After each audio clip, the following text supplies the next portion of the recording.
March 6, 1945, 3:47 p.m., Cologne Cathedral Square, Germany. The gunner's periscope shattered into a spiderweb of cracks as Feldwebel Carl Hoffman pressed his eye against it, straining to identify the unfamiliar silhouette emerging from the rubble-strewn street.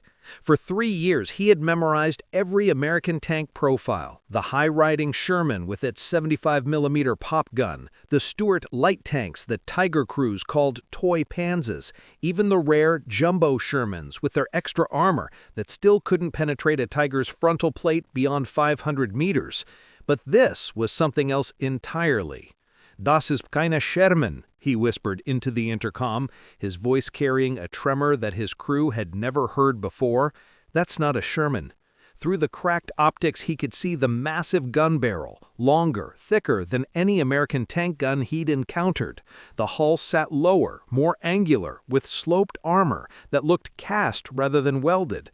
The turret was enormous, almost disproportionate to the hull, like someone had mounted a heavy anti-aircraft gun on a tank chassis. His mind raced through recognition charts, training silhouettes, intelligence briefings. Nothing matched. In exactly 18 seconds, Carl Hoffman and his crew would become among the first German tank crews in history to discover that the Americans had finally built something that could kill them at any range from any angle. The Panther tank, commanded by Wilhelm Buttelbohr of Panzerbrigade 106, had already learned this lesson 3 minutes earlier. Its 5-man crew never got to report what killed them. The M26 Pershing's 90mm M3 gun spoke first.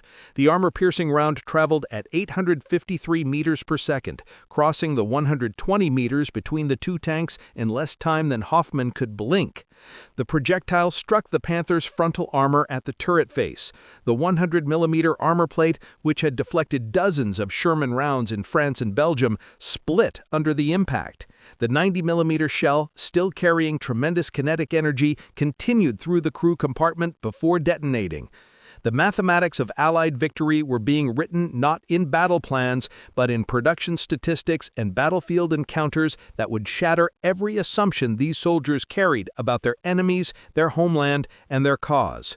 The story of German tank superiority had been written in steel and blood since the Tiger Wien first rumbled into combat at Leningrad in August 1942. For 2.5 years, German heavy tank crews had lived inside machines that seemed to violate the fundamental rules of armored warfare. Their 88mm guns could destroy any Allied tank at ranges exceeding 2,000 meters. Their armor, 100mm thick on the front hull and 120mm on the turret, made them virtually immune to standard Allied tank guns at normal combat ranges. The psychological effect was as powerful as the mechanical advantage. Veterans of Schwere Panzer Abteilung 506 described the feeling of invincibility that came with operating Tigers. The mathematics were indeed compelling. The American M4 Sherman's 75mm M3 gun could only penetrate the Tiger's frontal armor at ranges under 100 meters, and only then with special ammunition and perfect angles. The Tiger's 88mm KWK-36 could punch through a Sherman's frontal armor at 2,000 meters. By December 1944, German tank crews had developed standard tactics that exploited this technological superiority. They would position their Tigers and King Tigers at maximum range, using their superior optics and guns to destroy Allied tanks before they could close to threatening distances. A single Tiger could, and often did, hold up entire Allied advances.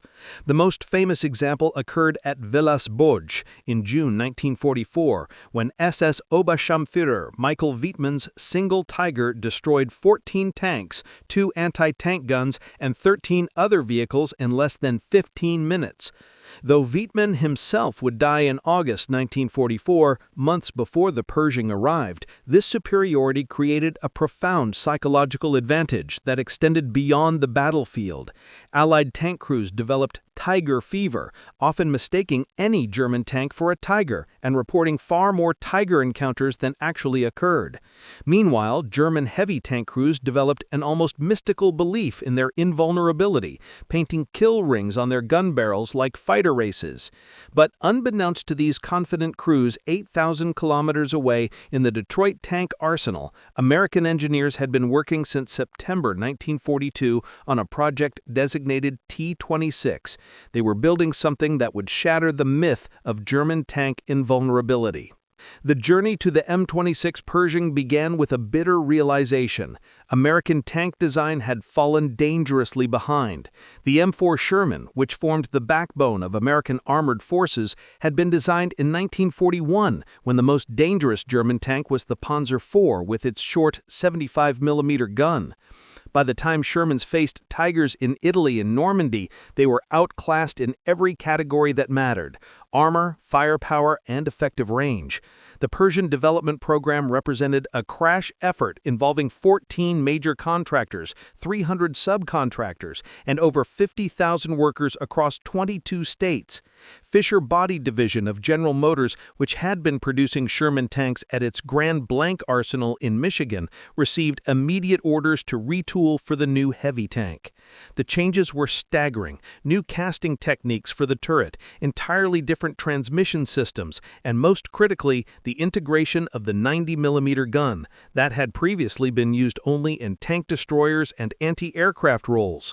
The 90mm M3 gun was a marvel of American engineering. Developed from the successful 90mm anti-aircraft gun, it fired a 24-pound armor-piercing round at velocities exceeding 2,800 feet per second. The standard M82 APC round could penetrate 119 millimeters of armor at 500 yards, enough to punch through a Tiger's frontal armor at combat ranges.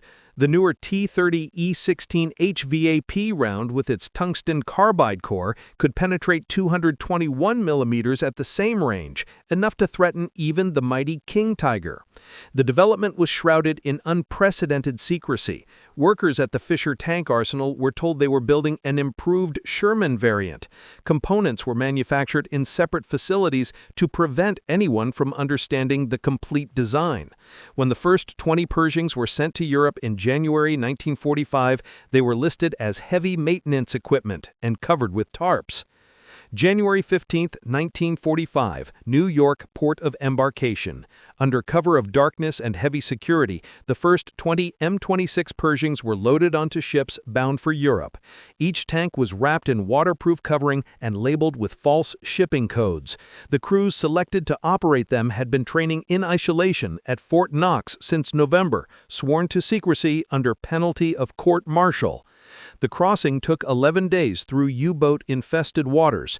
The Pershings were positioned in the ship's holds behind rows of regular Shermans, hidden even from most of the ship's crews.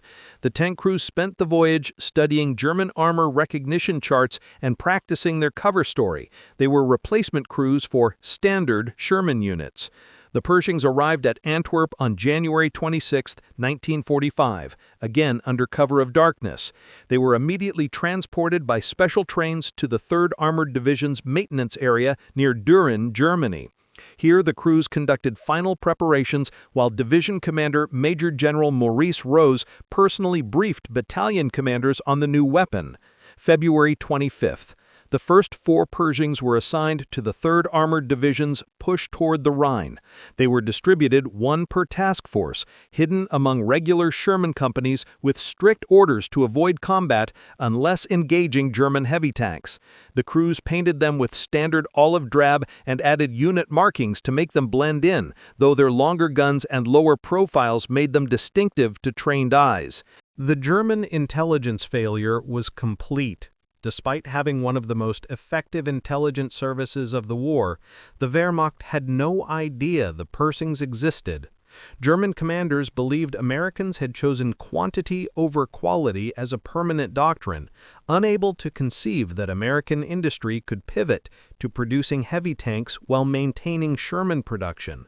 February 26, 1945, near Elsdorf, Germany, marked the first Pershing combat loss.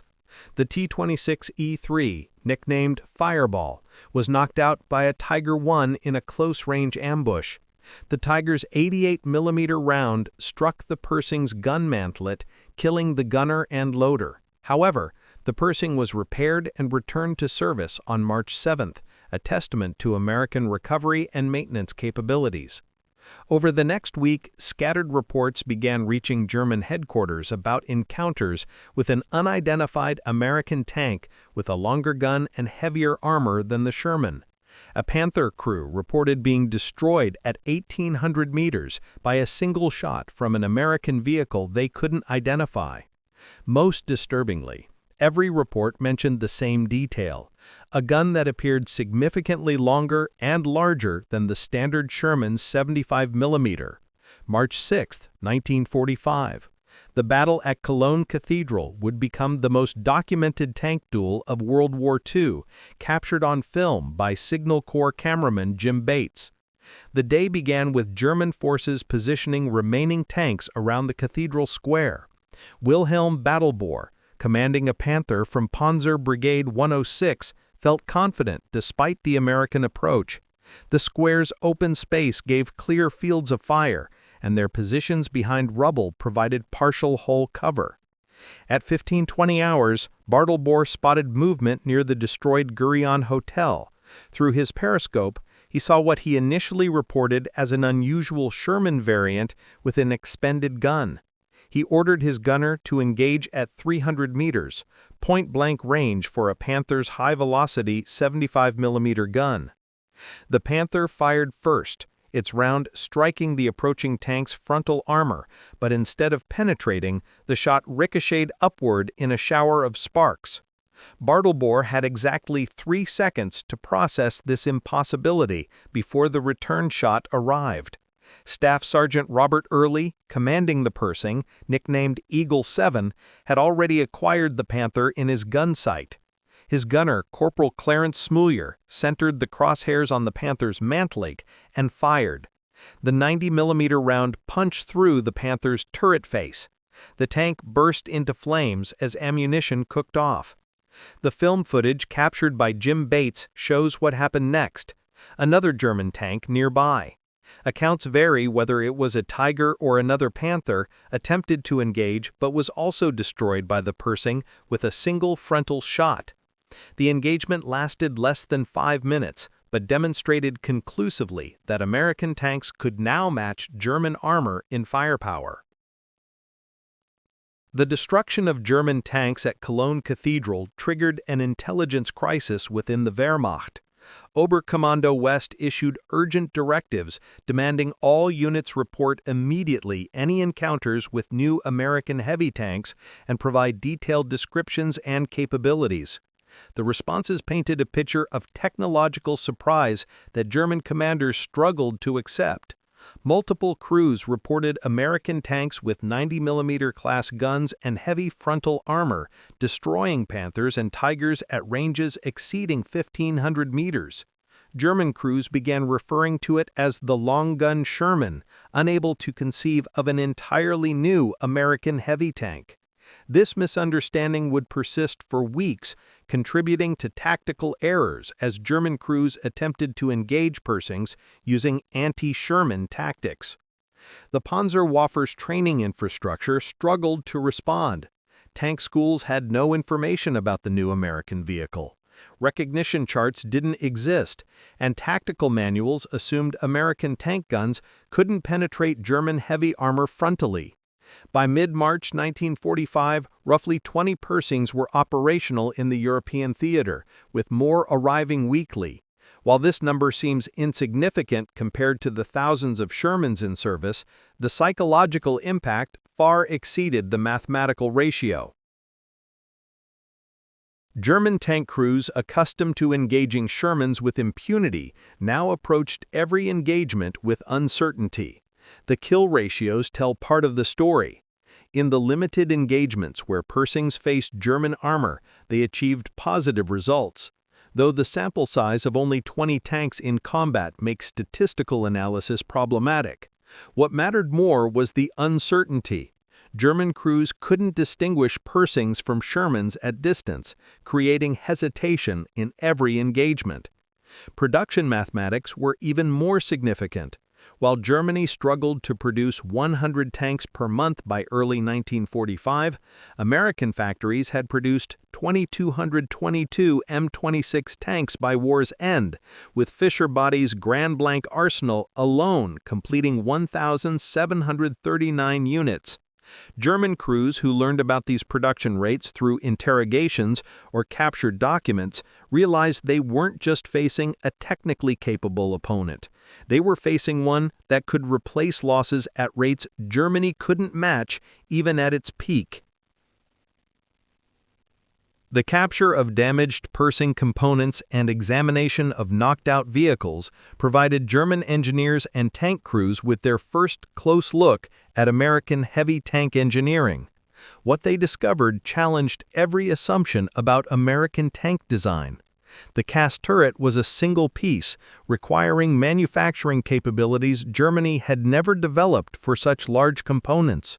The Ford GAF V8 engine produced 500 horsepower while maintaining reliability German engines couldn't achieve. The transmission included advanced features that seemed impossibly complex yet functioned smoothly. German technical officers reported this wasn't simply an upgun. Every component represented advanced engineering. The gun stabilization system allowed accurate fire while moving, something German Tigers couldn't do. The power traverse could rotate the turret 360 degrees in 15 seconds. The optics equaled German quality. The examination revealed details that particularly affected German crew morale. The interior was spacious compared to German tanks, with better crew ergonomics. The ammunition storage included wet stowage systems to prevent fires, a feature German tanks desperately needed but lacked.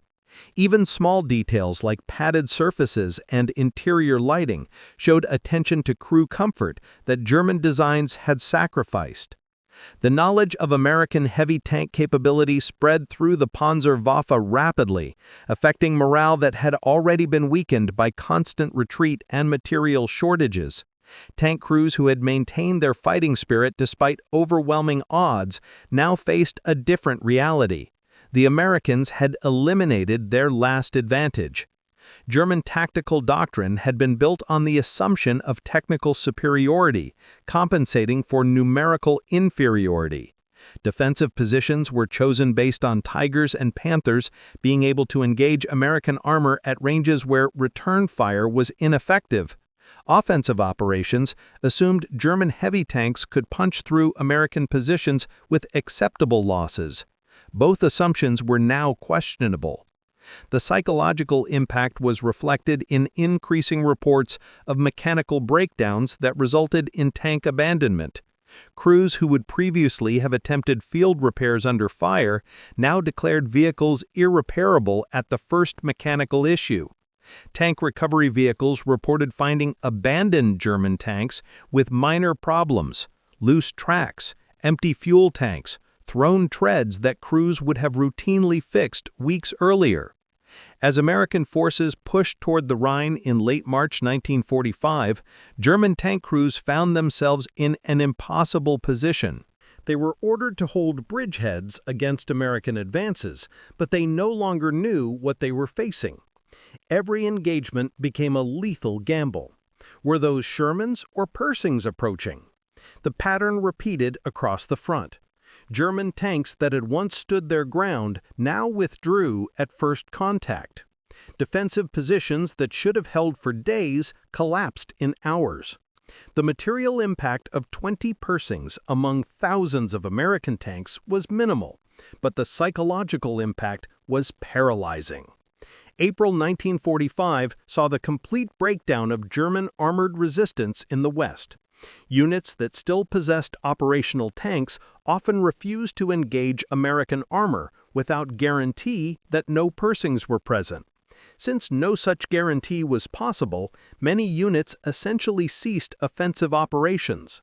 The battle for Dessau on April 21 to 24 exemplified the new reality. German defenders, despite having operational Panthers and Tigers, adopted purely defensive positions and avoided engaging American armor at range. The American attack, which included Pershings among regular Shermans, met minimal organized resistance, as German crews chose withdrawal over engagement with potentially superior American tanks. Tank aces, who had accumulated dozens of kills, abandoned their vehicles rather than face possible Pershings. The mere rumor of Pershings in a sector could cause German armored units to withdraw. The Panzerwaffe that had conquered France and nearly defeated the Soviet Union had lost its will to fight. As German resistance collapsed in late April and early May 1945, thousands of German tank crew members became prisoners. Their interrogations, conducted by U.S. Army intelligence officers, revealed the profound impact of discovering American heavy tank capability. Veterans consistently reported that learning about American heavy tanks represented a psychological breaking point. For 3 years, they had operated under the assumption of technical superiority.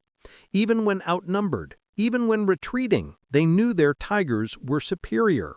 When they learned Americans had equal or better tanks, the war became hopeless in their minds. The interrogations revealed that many German crews had never actually encountered a Pershing, but the fear of them had shaped every tactical decision. The uncertainty, not knowing whether approaching American tanks were Shermans or Pershings, proved as effective as actual combat in neutralizing German armor. What German tank crews didn't fully understand until after the war was the scale of American heavy tank production achieved by 1945. While only 310 Pershings reached Europe before Germany's surrender, with only about 20 seeing combat, American factories had produced over 2,200 M26 tanks total by October 1945. Fischer-Bod's Grand Arsenal alone had produced 1,739 tanks, while Detroit Tank Arsenal, Chrysler, added 473 units. The assembly lines, once fully converted, could complete a Pershing in hours, compared to the weeks required for German Tiger production. By comparison, Germany had produced only 1,347 Tiger I and 492 King Tiger tanks during the entire war. The production facilities told their own story. American tank production infrastructure dwarfed anything Germany had achieved. The ability to rapidly convert from Sherman to Pershing production while maintaining output demonstrated industrial flexibility Germany never possessed. German tank veterans who survived the war consistently identified learning about American heavy tanks as a pivotal psychological moment. These were not inexperienced crews who might panic unnecessarily, but hardened veterans with extensive combat experience who understood tank warfare intimately. Veterans described a before and after in their combat experience. Before learning about American heavy tanks, they maintained faith in ultimate German victory through superior technology. After, they fought only for survival, seeking ways to avoid combat rather than dominate it. The reaction of veteran crews differed markedly from their response to other Allied innovations. When faced with numerical superiority, they had adapted tactics. When faced with air supremacy, they learned to move at night and use concealment. But technological parity in tank design, the one advantage they had counted on since 1942, offered no tactical solution. Nothing symbolized the German psychological collapse more than the fate of King Tiger crews in the war's final weeks. The King Tiger represented the pinnacle of German tank design. 68 tons of armor and firepower that had been essentially invulnerable to frontal attack throughout its combat career. Yet by April 1945, King Tiger crews were increasingly reluctant to engage American armor. The King Tiger's 150mm frontal armor and long-barreled 88mm gun should have maintained superiority over the Pershing. However, the psychological impact of knowing Americans possessed heavy tanks with powerful 90mm guns created paralysis. Crews that had once engaged confidently now hesitated, unsure whether they faced Shermans they could destroy or Pershings that could threaten them. Post-war analysis revealed how completely German intelligence had failed to detect the Pershing program. Despite extensive spy networks and signals intelligence, the Wehrmacht had no knowledge of American heavy tank development until Pershing started appearing in combat. The intelligence failure went deeper than missing the Pershing program. German intelligence had fundamentally misunderstood American industrial capability. They knew Americans produced many tanks, but assumed this meant accepting inferior quality. They couldn't conceive that American industry could pivot to producing heavy tanks while maintaining mass production advantages. April 1945 saw the complete breakdown of German armored resistance in the West. Units that still possessed operational tanks often refused to engage American armor, without guarantee that no Pershings were present. A mere presence of American tanks in a sector could cause German withdrawals regardless of actual American tank types present. Individual tank commanders reported increasingly desperate attempts to avoid engaging American armor. Tanks were declared mechanical losses after minor breakdowns that would have been field repaired weeks earlier. Crews reported enemy heavy tanks in sectors where reconnaissance later confirmed only Shermans operated. Ironically, the psychological impact of the Pershing far exceeded its actual combat performance. While superior to German tanks in many respects, the Pershing had its own problems. The transmission proved unreliable, leading to mechanical breakdowns. The gun, while powerful, had a slower rate of fire than German 88mm guns. The armor, though well-sloped, was actually thinner than King Tiger armor. In purely technical terms, the Pershing was roughly equivalent to a Panther, superior in some aspects, inferior in others. It was not the super tank that German crews imagined, but the psychological impact didn't depend on technical reality. It depended on the shattering of German assumptions about American capabilities. Statistical analysis is problematic given that only about 20 Pershings saw actual combat. The limited sample size makes claims of specific kill ratios meaningless. What mattered was not statistical superiority, but psychological impact. German crews believed Americans had achieved tank parity or superiority, and this belief shaped their actions more than actual tank capabilities. The presence of Pershings accelerated German surrenders in the war's final weeks. Tank crews who might have continued fighting with Tigers and Panthers against Shermans chose surrender when facing possible Pershings. The psychological calculation was simple. Fighting Shermans with superior German tanks offered survival chances. Fighting potentially equal American tanks offered only death.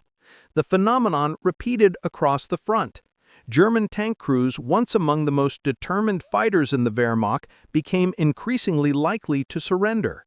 U.S. Army intelligence noted that by late April, German tank crew prisoners often arrived at collection points before infantry from the same units, a reversal of previous patterns where tank crews fought to the last. Remarkably, German tank units transferred from the Eastern Front, where they still faced Soviet tanks they could dominate, experienced severe psychological shock when learning about American heavy tanks. These units arrived confident in their technological superiority, only to discover that advantage might not exist against American forces. Schwerpanzerabteilung 503, transferred from the Eastern Front in March 1945, had destroyed hundreds of Soviet tanks, including the newest T-34-85s and IS-2s. The crews considered themselves invincible. Within weeks of arriving in the West, the unit's effectiveness declined dramatically after reports of encounters with American heavy tanks. The contrast between Eastern and Western Front experiences created cognitive dissonance. Crews couldn't reconcile still dominating Soviet armor while potentially being matched by American tanks. The discovery that Americans might have surpassed Soviet tank development while maintaining massive numerical superiority created a sense of facing an unstoppable force. As more German crews learned about Pershing capabilities through combat reports and intelligence briefings, technical details spread through the Panzerwaffe. Each new piece of information further affected morale. The stabilized gun system, the advanced transmission, the crew comfort features, all suggested American engineering had not just caught up, but potentially surpassed German design. The discovery that Pershing tanks included infantry telephones on the rear hull, allowing infantry to communicate directly with tank crews, demonstrated American attention to combined arms operations that German tanks lacked. The wet ammunition storage that prevented catastrophic explosions showed American concern for crew survival that German designs had ignored. Each technical detail reinforced a growing realization: Americans hadn't just matched German tank design, they had potentially improved upon it in ways German engineers hadn't considered. The psychological impact was significant for crews who had been told for years that German engineering was inherently superior. The final weeks of April 1945 saw the last engagements between German heavy tanks and American forces. These battles demonstrated the complete reversal of psychological dominance.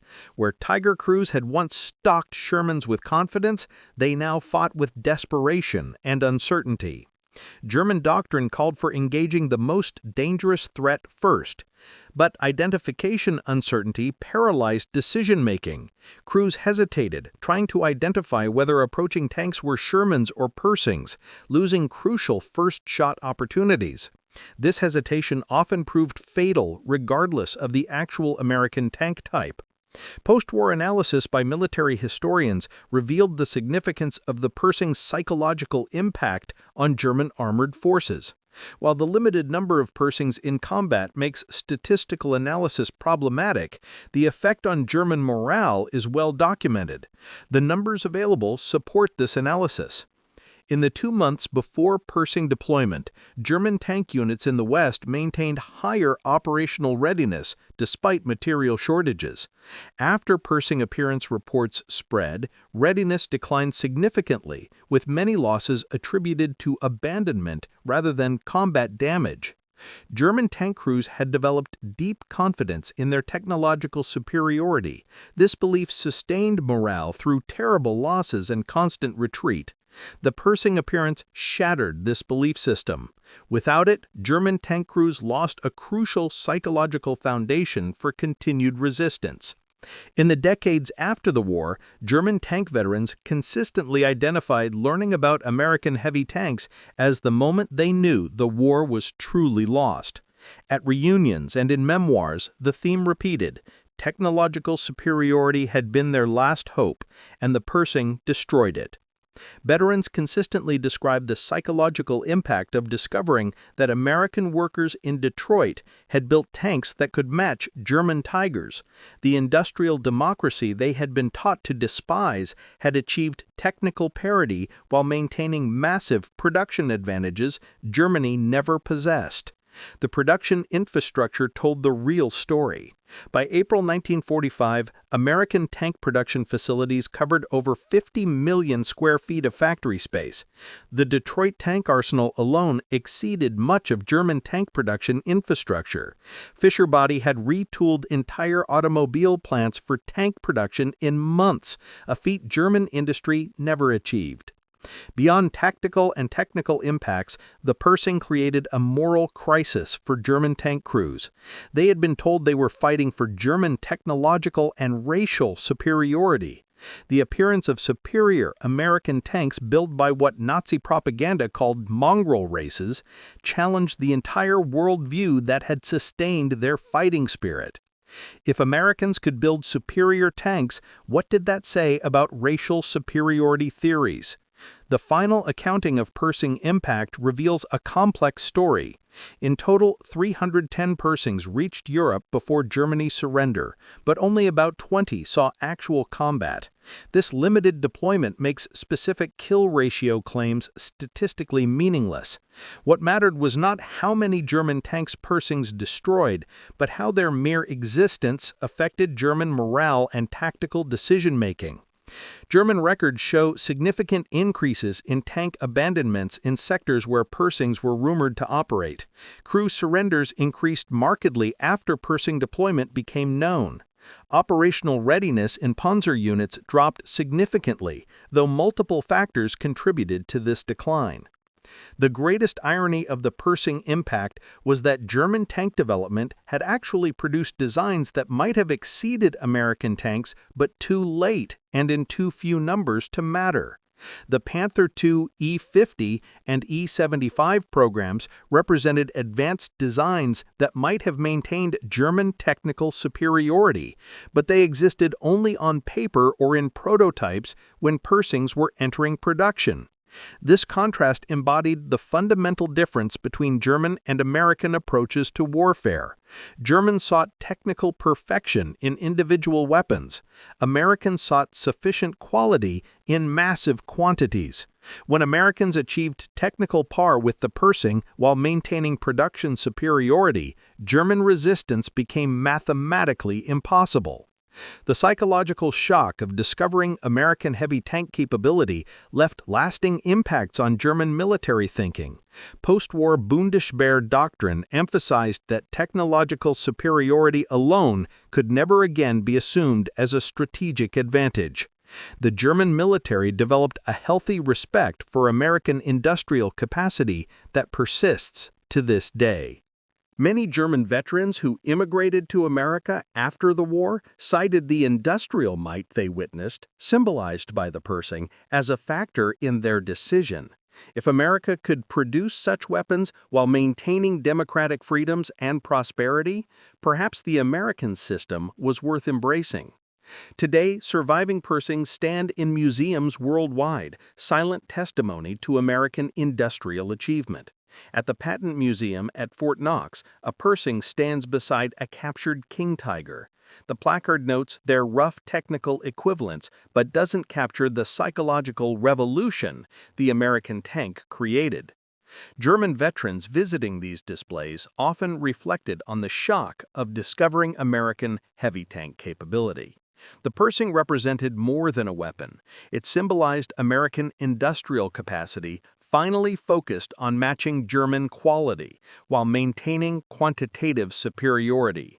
The full impact of the Pershing can be understood through verified numbers that tell the story of psychological warfare. German tank crew morale notably declined after reports of American heavy tanks spread.